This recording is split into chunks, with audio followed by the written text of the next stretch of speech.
안녕하세요. 연세닥터치과원장 연재영입니다. 오늘은 잇몸 치료에 대해서 설명을 드리겠습니다.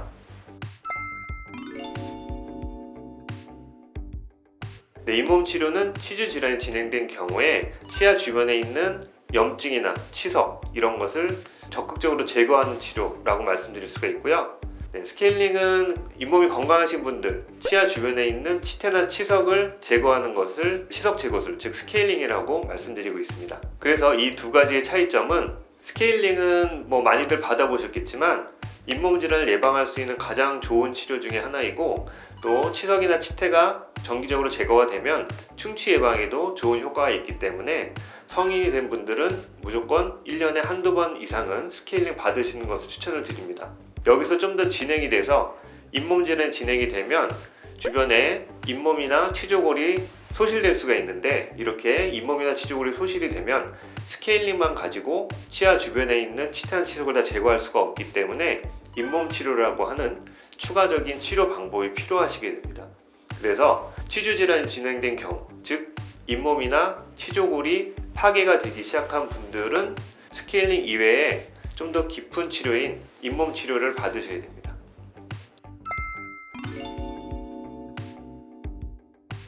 잇몸 주변에 염증이 생기기 시작하면 초기에는 잇몸이 부었다 가라앉았다 이렇게 반복이 되게 되는데, 이것을 방치하게 되면 그 염증이 뿌리를 타고 점점 밑으로 내려가면서 치조골이 점점 없어지게 됩니다. 치조골이 없어지면서 잇몸과 치아 뿌리 사이에 공간이 생기게 되는데, 이렇게 치조골이 없어지고 치아와 잇몸 사이에 공간이 생기기 시작하는 것을 잇몸 질환이라고 말씀드리고 있습니다. 그 사이에 공간이 형성이 되게 되면 거기에 치석이나 치태, 음식물 찌꺼기 등이 만성적으로 많이 낄 수밖에 없어서 거기 들어있는 염증이나 치석, 음식물 찌꺼기 같은 불순물을 적극적으로 제거해 주는 것을 잇몸 치료라고 말씀드리고 있습니다.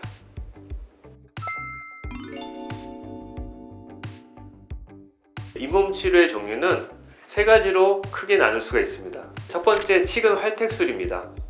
잇몸 질환이 진행되면 치아 뿌리 주변에 있는 치조골이 점점 없어지기 때문에 치아 뿌리, 즉 치근이 외부 환경에 노출이 되기 시작합니다. 이렇게 노출된 치근 표면에는 세균도 붙어 있고 치석도 붙어 있고 하기 때문에 잇몸 질환 초기에 뿌리가 노출된 경우에 거기 치근 주변에 있는 그런 불순물을 제거하고 울퉁불퉁한 치근을 좀 매끈하게 다듬어주는 그런 치료를 치근 활택술이라고 합니다. 두 번째, 치은 연화 소파술입니다. 여기서 좀 더 치주 질환이 진행돼서 잇몸 주변에 있는 잇몸뼈가 좀 더 많이 없어지고 그 주변에 염증이 매우 깊숙이 자리를 하게 되면 치근 활택술만 가지고 잇몸이 건강해질 수가 없기 때문에 이런 경우에는 마취를 좀 하고요. 기구를 치근 옆에 있는 잇몸 조직 깊숙이 집어넣어서 그런 염증이랑 그 내부에 있는 치석, 치태를 전부 제거를 하게 되는데, 이런 것을 치은 연화 소파술이라고 합니다. 소파술이라고 하는 것은 모두 제거를 한다는 의미고, 그렇게 해서 제거가 되면 부어있던 잇몸이 가라앉으면서 관리하기도 쉽기 때문에 잇몸 질환이 어느 정도 진행된 분들은 이런 치은 연화 소파술을 받으시게 됩니다. 세 번째, 치주 판막 수술입니다.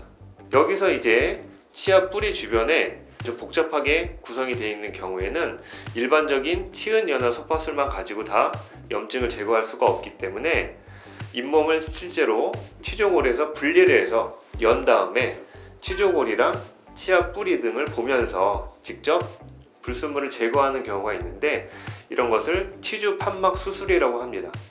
즉 치주 판막 수술은 잇몸을 잇몸뼈에서 분리를 해서 하는 것이기 때문에 치료를 하고 나서 다시 그 봉합을 하는 과정이 필요하고요. 그 과정이 간단하진 않기 때문에 그 잇몸 치료 전문으로 전공하신 분들이 주로 그런 치료를 하게 됩니다. 이 과정에서 잇몸뼈가 너무 그 파괴가 많이 돼서 울퉁불퉁하게 돼 있으면 그 부분을 살짝 부드럽게 뼈를 다듬기도 하고요. 또 뿌리 주변에 혹시 금이 간 부분은 없는지, 아니면 뿌리가 손상돼서 뜯겨져 나간 부위가 없는지를 확인을 하고 필요하면 그런 부분 치료도 같이 하게 됩니다.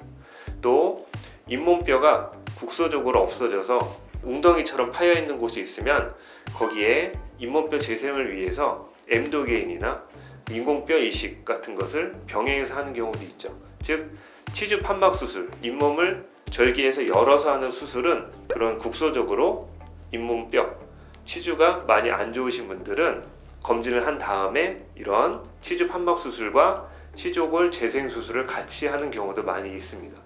이렇게 일련의 과정을 잇몸 치료의 종류라고 말씀드릴 수가 있는데, 이렇게 어느 시기에 어떤 잇몸 치료를 받아야 되는지는 치조골의 파괴 양상이나 치주염의 진행 양상에 따라서 치과의사가 결정해서 시행을 하게 됩니다.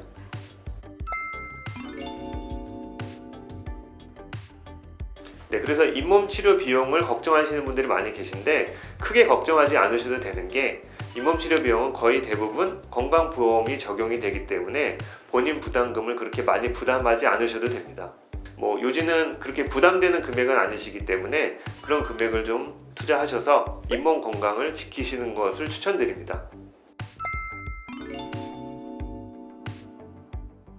잇몸 치료를 한다고 해서 충치가 아예 안 생긴다 이렇게 말씀드릴 수는 없지만, 잇몸 치료를 하시게 되면 치아 주변에 있는 불순물을 대부분 제거를 하게 되기 때문에 충치 예방 효과도 있고, 또 조기에 충치를 발견할 수가 있기 때문에 그런 충치 발생 양상이 거의 없어진다고 말씀드릴 수가 있습니다.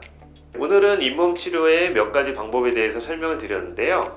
이런 잇몸 치료 방법이 있다는 것을 인지를 하시고 치과 가셔서 검진을 받으신 다음에 만약에 잇몸 치료 권유를 받으셨으면 내가 잇몸 치료가 필요하겠구나 라고 생각하시고 치료 진행하시는 것을 적극 추천드립니다. 네, 지금까지 연세 닥터현치과 원장 치주과 전문의 연재영이었습니다. 감사합니다.